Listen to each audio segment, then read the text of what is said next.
Hello students, कैसे हैं आप सब लोग। आई होप आप लोग अच्छे होंगे, अच्छे से पढ़ाई कर रहे होंगे। आज हम लोग दो क्वेश्चन ऐसे करेंगे जो बहुत ही चैलेंजिंग टाइप के भी हैं, और अगर आपने पहले से नहीं कर रखा तो आप बहुत ही रेयर है आप कर पाओगे क्वेश्चन। ठीक है, अगर पहले से कर रखा होगा तभी कर पाओगे। और जैसे ये सीबीएसई 2012 में आया है क्वेश्चन, ठीक है, तो इसको हम डिस्कस करते हैं कैसे करना है अप्रोच इसको। तो अगर हम इस क्वेश्चन को देखें तो लिखा है x square upon x sine x plus cos x. तो आपको पता है कि यार हमारे पास इंटीग्रेशन में कोई भी u अपॉन वी का फॉर्मूला नहीं है। ठीक है, तो यार ये तो लगना नहीं है। और अगर मैं सब्स्टिट्यूशन की बात करूं कि मान लो मैं इसको t मान लूं, तो यहाँ पे तो ट्रिग्नोमेट्री ऊपर है, सिर्फ अलजेब्रा है, तो डायरेक्ट सब्स्टिट्यूट भी नहीं कर सकते हो।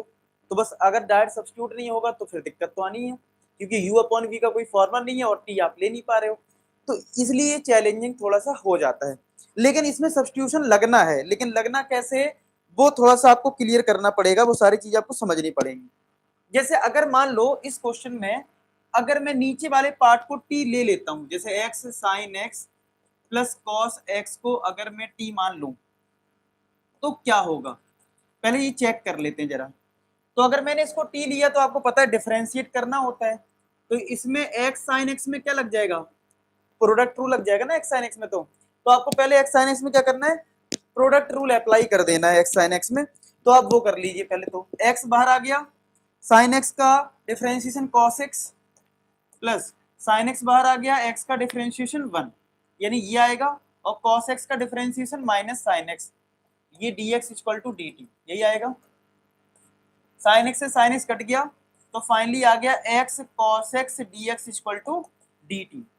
तो आपको ये समझना है कि यार x cos x dx dt आ रहा है, यानी कि अगर आपको रिप्लेस करना है तो न्यूमरेटर में x cos x होना चाहिए।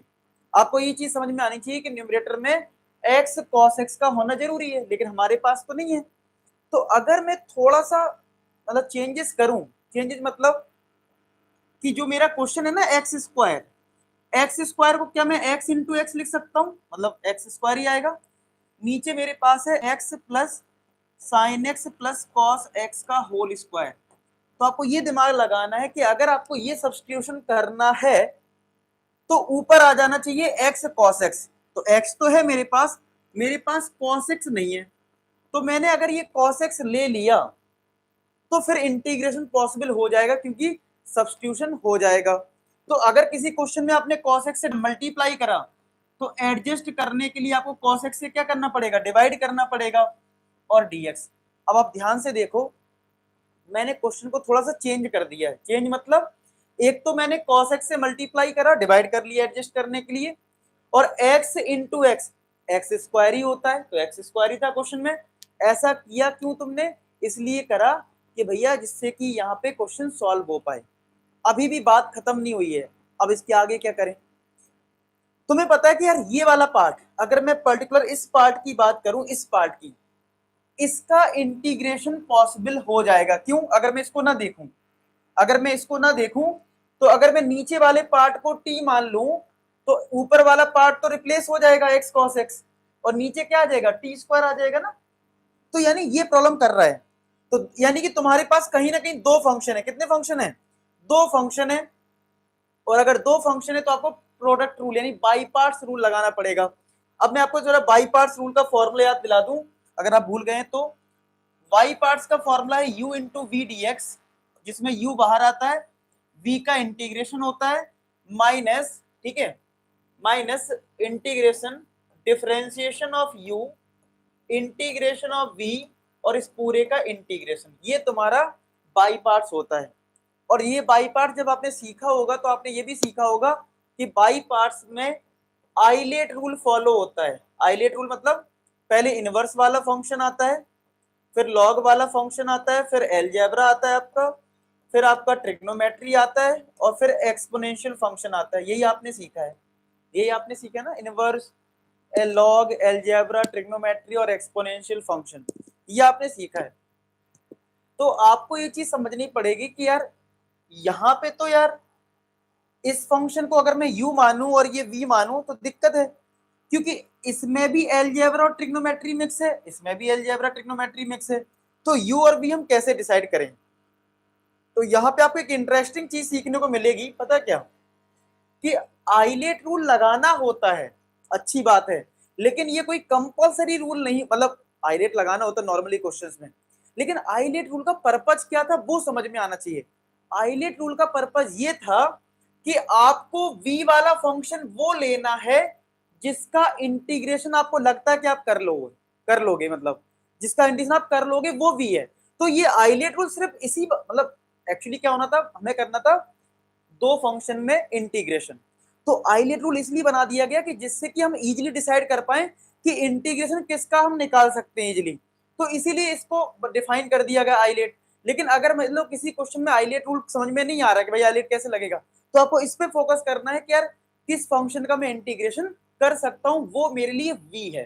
ठीक है, तो आप देख पा रहे हो कि इस वाले पार्ट का मैं इंटीग्रेशन कर सकता हूं, इसमें तो दिक्कत है u अपॉन v, इसमें तो नहीं कर सकते हो, तो ये तुम्हारे लिए v होगा और ये तुम्हारे लिए u होगा। आई बात समझ में, ये तुम्हारे लिए u होगा और ये तुम्हारे लिए v होगा। तो नेक्स्ट स्टेप में इसको लिख लेते हैं फिर u और v। तो u हमारे लिए हो गया x cos x, x upon cos x into v हमारे लिए क्या है, x cos x upon x sin x plus cos x, x sin x plus cos x। ठीक है, ये हमारा हो गया v और ये हो गया हमारा u, ये u हो गया और ये v हो गया। ठीक है, एक u आ गया और एक v आ गया, और यहाँ पे हमें करना है इसका इंटीग्रेशन। तो अगर हम फॉर्मूले को देखें u और v का, तो ये फॉर्मूला है, इसको आप देख देख के अप्लाई करो। क्या होता है फॉर्मूला, u वाला पार्ट होता है बाहर हो जाता है, यानी कि x अपॉन cos x तुम्हारा बाहर आ जाएगा, इंटीग्रेशन आपका होगा x cos x upon x। अच्छा, इसमें v में तुम्हारा क्या है, ये होल स्क्वायर भी है, मतलब ये नीचे जो है, नीचे वाले पार्ट में जो है, इस वाले पार्ट का क्या है, होल स्क्वायर भी है। इसको पहले मैं हटा देता हूँ।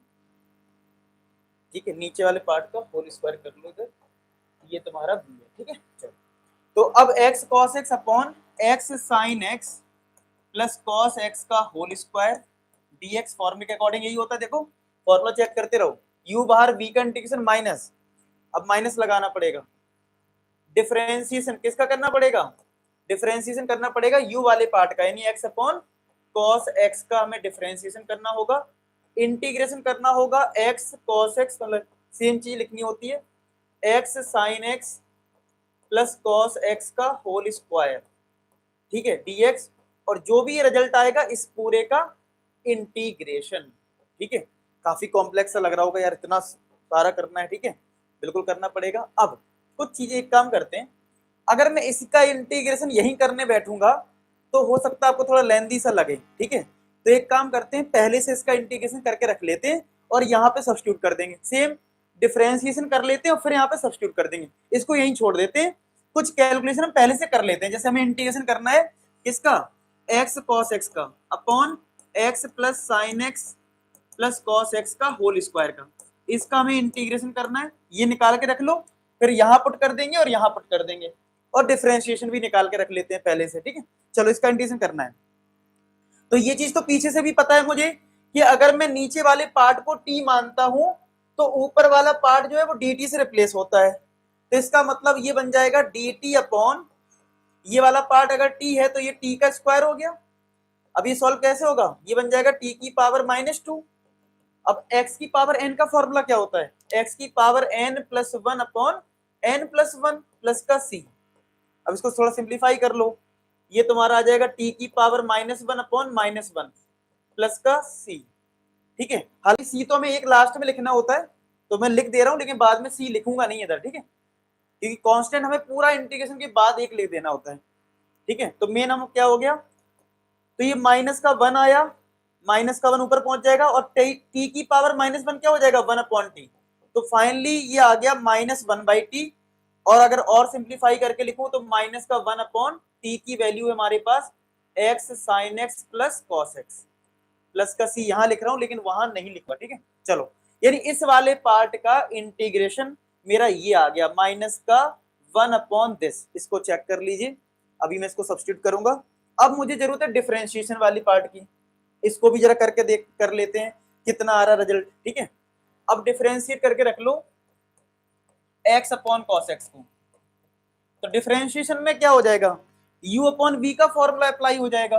तो क्या आ जाएगा u अपॉन v के फॉर्मूले से, u अपॉन v के फॉर्मूले से ये आ जाएगा cos स्क्वायर x, क्योंकि नीचे वाले पार्ट का स्क्वायर, cos x बाहर आ जाएगा, डिफरेंशिएशन किसका होगा x का, माइनस x बाहर आ जाएगा, डिफरेंशिएशन किसका होगा cos x का। आई होप आपको ये पता हो फॉर्मूला। तो x का डिफरेंशिएशन 1 हो गया, यानी cos x आ जाएगा, माइनस का x, cos x का डिफरेंशिएशन माइनस sin x होता है, अपॉन cos स्क्वायर x। तो यहां से आ गया डिफरेंशिएशन, यानी डिफरेंशिएशन हमारा आ गया x अपॉन cos x का डिफरेंशिएशन हमारा आ गया, ये माइनस माइनस प्लस हो जाएगा, ये आ गया हमारा डिफरेंशिएशन, ठीक है, अपॉन cos स्क्वायर x।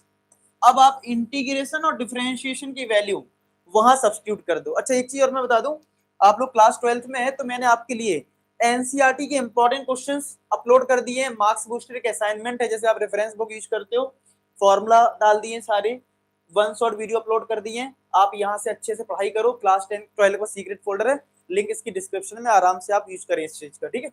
चलो अब ये आ गया, अब इसको सबको सब्स्टिट्यूट करते हैं। चलो हमारा ये था क्वेश्चन, यहां से छोड़ा था हमने इसको, ठीक है, तो रखना शुरू करते हैं। सबसे पहले क्या है x cos x, चलिए सबसे पहले हम लोग x cos x लिख लेते हैं, x अपॉन cos x है सबसे पहले हमारे पास है x अपॉन cos x, ठीक है। मल्टीप्लाई में क्या है, मल्टीप्लाई में इंटीग्रेशन ये, और इस इंटीग्रेशन सॉल्व करा तो कितना आया, माइनस का 1 upon x sine x plus का cos x, यही आया था। फिर था माइनस, ठीक है, फिर था हमारा माइनस इंटीग्रेशन, ठीक है, और फिर था डिफरेंशिएशन। तो डिफरेंशिएशन कितना आया हमारा, डिफरेंशिएशन आया है cos x plus x sin x, cos x plus x sin x upon cos square x into, फिर क्या था फॉर्मूले में देखो यहाँ पे ये कर लिया, फिर था इंटीग्रेशन। तो इंटीग्रेशन की वैल्यू कितनी आई हमारी, माइनस का 1 upon x sin x plus का cos x, ठीक है, और इस पूरे का हमें करना है इंटीग्रेशन, ठीक है। ये अब हमारा लास्ट स्टेप चल रहा है। देखो यहाँ पे भी x sin x plus cos x है, यहाँ पे भी x sin x plus cos x है, तो इसका मतलब ये टर्म तो पूरा कैंसिल हो गया, ठीक है। अब बस ये तो ऐसे कॉपी करना है, तो इसमें हो ही गया हमारा, माइनस का 1 upon x sin x plus का cos x, ठीक है, तो यहाँ से आ गया minus 1 upon x sin x plus का cos x, ठीक है, माइनस ये कट गया, ये माइनस और ये माइनस प्लस हो जाएगा, इंटीग्रेशन, ये नीचे cos स्क्वायर है, ऊपर जाएगा तो क्या बन जाएगा sec स्क्वायर x।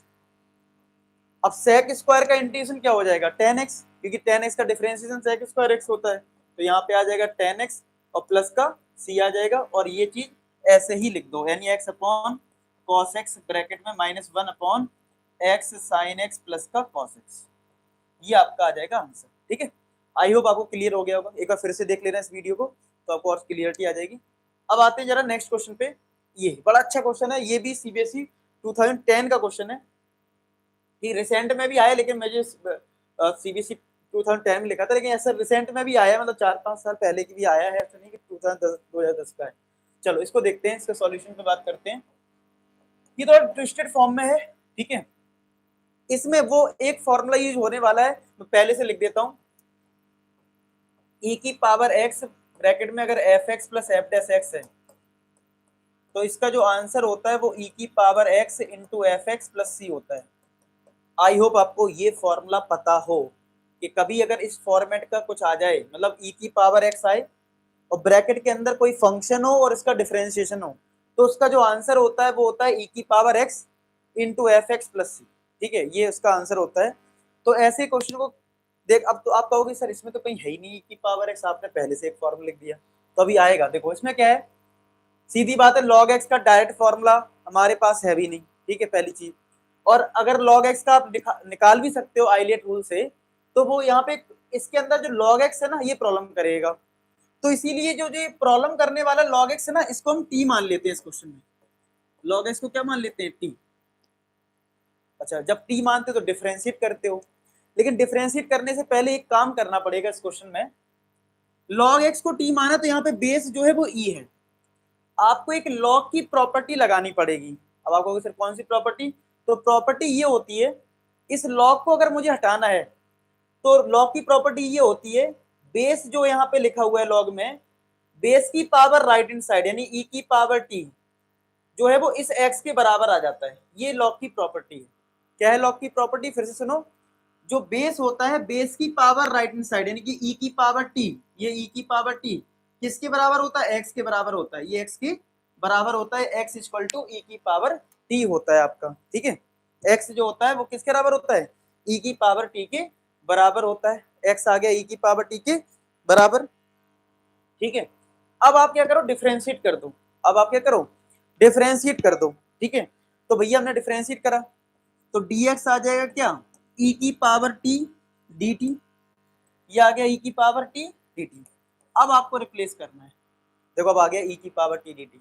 तो फिर से लॉग की प्रॉपर्टी ध्यान से देख लेना, बेस की पावर राइट हैंड साइड जो होता है वो इस x के बराबर होता है, लॉग हट जाता है। चलो अब सब्स्टिट्यूट करना शुरू करते हैं। अब सब्स्टिट्यूट करते हैं, देखो तो इंटीग्रेशन ऑफ लॉग, इस वाले पार्ट को तुमने क्या मान रखा है, t मान लिया है, log t हो गया। log x को आपने t मान रखा है तो t स्क्वायर हो गया। और dx जो है, dx किसके बराबर है, e की पावर t dt, e की पावर t dt है। अच्छा जी, अब ये कुछ लिखा हुआ है तो मैं e की पावर t को मैंने पहले लिख लेता हूं क्योंकि इस फॉर्मेट का बनाना है। तो इंटीग्रेशन ऑफ e की power t bracket log t plus 1 upon t का स्क्वायर, ये आ गया, ये आ गया, देख लो log t plus 1/t square e की पावर t, ऐसा आ गया हमारा फॉर्मेट। ठीक है, ये हमने लिख लिया। अब अगर इस फॉर्मूले को देखें तो e की पावर x में अगर कोई फंक्शन का डिफरेंशिएशन है तो सीधा आंसर होता है e की पावर x और जो फंक्शन है उसका मल्टीप्लाई। आपको इंटीग्रेशन करने की जरूरत ही नहीं होती है, ये फॉर्मूला है। लेकिन यहाँ पे एक दिक्कत है, log t का डिफरेंशिएशन 1/t होता है ना कि 1/t स्क्वायर। तो यहाँ पे थोड़ा सा इशू है, मतलब डायरेक्ट, मतलब ऐसा नहीं लिख सकते हो कि ये ft है और इसका डिफरेंशिएशन ये है, ऐसा तो है नहीं यहाँ पे। तो आप फॉर्मूला अप्लाई नहीं कर सकते हो क्योंकि log t होता है तो log t का डिफरेंशिएशन 1/t होता है, लेकिन यहाँ पे 1/t स्क्वायर है, इसलिए प्रॉब्लम है। तो एक काम करते हैं, इस क्वेश्चन में फॉर्मूला बनाने के लिए log t के साथ इसका डिफरेंशिएशन चाहिए, तो मैंने 1/t ऐड कर लिया और एडजस्ट करने के लिए 1/t सब्सट्रैक्ट कर लिया। आई बात समझ में, ये मैंने कर लिया इस क्वेश्चन में। तो हमें पता है कि log का डिफरेंशिएशन ये होता है, तो ये हमारा एक पार्ट सॉल्व हो जाएगा। और इसको देख लेते हैं, इसमें क्या चीजें हैं। तो पहले तो मैं क्वेश्चन को दो पार्ट में ब्रेक कर ले रहा हूं, मतलब e की पावर t के साथ ये वाला टर्म ले लेता हूं क्योंकि मुझे पता है ये सॉल्व हो जाएगा डायरेक्ट, ये डायरेक्ट सॉल्व हो जाएगा dt, प्लस एक e की पावर t का मल्टीप्लाई यहाँ पे कर लेता हूं। ठीक है, किसके साथ, -1/t का और ये 1/t स्क्वायर का। मैं दो पार्ट में, मतलब इस क्वेश्चन को, इस वाले क्वेश्चन को मैंने दो पार्ट में ब्रेक कर दिया क्योंकि ये तो मल्टीप्लाई सब में होगा ना, इसमें भी, इसमें भी, इसमें भी, इसमें भी। तो हमने इन दो को एक साथ ले लिया, इन दो को एक साथ ले लिया। और अच्छी बात पता है ये है, यहाँ पे फॉर्मूला बन गया क्योंकि log x का डिफरेंशिएशन कितना होता है, 1/x होता है। तो देखो यहाँ पे फॉर्मूला बन गया, ये f(x) है, ये f'(x) है। तो इस पूरे से आंसर क्या निकलेगा, e की पावर t इंटू जो ये फंक्शन है यानी log t, काम खत्म, ये आ गया यहाँ से। प्लस अब आप कहोगे सर यहाँ क्या आएगा, तो ध्यान से देखो, अगर तुम इस वाले पार्ट का डिफरेंशिएशन करोगे ना तो यही आएगा। करके देख लो, मैं करके दिखाऊं, देखो करके दिखाता हूँ। आपको डिफरेंशिएशन करना है -1/t का, तो माइनस तो बाहर कर दो, और 1/t को क्या लिखोगे, t की पावर -1 माइनस। अब लगा दो फॉर्मूला, x की पावर n का फॉर्मूला क्या होता है, n x की पावर n -1। तो ये तो प्लस हो जाएगा और ये t की पावर -2, क्या ये 1/t स्क्वायर आ रहा है, यस। तो यानी ये फंक्शन है, ये इसका डिफरेंशिएशन है। तो इस वाले से आंसर क्या आ जाएगा, e की पावर t इंटू माइनस का 1/t प्लस का c, हो गया आंसर, हो गया इंटीग्रेशन सॉल्व। ठीक है, अब आप बस t की वैल्यू सब्स्टिट्यूट कर दो। चलो देखते हैं क्या है, देख लेते हैं जरा फटाफट क्या है। e की पावर t की वैल्यू तो x है और t log x है। ठीक है, e की पावर t जहां आए तो वहां पे x लिख दो, और log t है क्या, कुछ देख लेते हैं। log t कुछ नहीं, t है हमारे पास ना, t हमारे पास है, t है log x और e की पावर t है x। ठीक है, तो t को लिखना है log x, तो log इंटू log x हो जाएगा, मतलब log bracket log x, e की पावर t x है, ब्रैकेट में -1 अपॉन t हमारा log x है। प्लस का सी, ये आपका आंसर, ये आपका हो गया आंसर। ठीक है, तो आई होप आपको ये क्वेश्चन समझ में आया हो। ऐसी इंटरेस्टिंग क्वेश्चन मैं लेके आता रहूंगा। ये सेशन आप ये सोचा करो कि इसमें आपको ये देखना है कि आपको ये क्वेश्चन आते हैं कि नहीं आते, क्योंकि ये सारे के सारे प्रीवियस ईयर क्वेश्चन मैं करवाऊंगा। तो और साथ के साथ आपको मैंने जो ये फोल्डर दिया इसका यूज करो। यहाँ पे आपको देखो वन शॉट वीडियोस सारे मिल जाएंगे, इस पे क्लिक करोगे ना तो देखो इंटीग्रेशन सारे सारे चैप्टर मैंने कंप्लीट करवा रखे हैं। आप इससे काफी आपको जो जो चैप्टर आप कंप्लीट कर लो वन शॉट से कवर कर लो। और जब आपने मान लो एनसीईआरटी पूरी कवर कर ली तो एनसीईआरटी के इंपॉर्टेंट क्वेश्चन फटाफट रिवीजन कर लो, क्योंकि टाइम ज्यादा नहीं है। तो आपको ये हेल्प काफी करेगा एनसीईआरटी इंपॉर्टेंट क्वेश्चन। ठीक है, तो मिलते हैं नेक्स्ट वीक, तब तक अपना ख्याल रखें। Bye by two. लास्ट में एक ही बात बोलूंगा कि आप सभी सफल हो। धन्यवाद।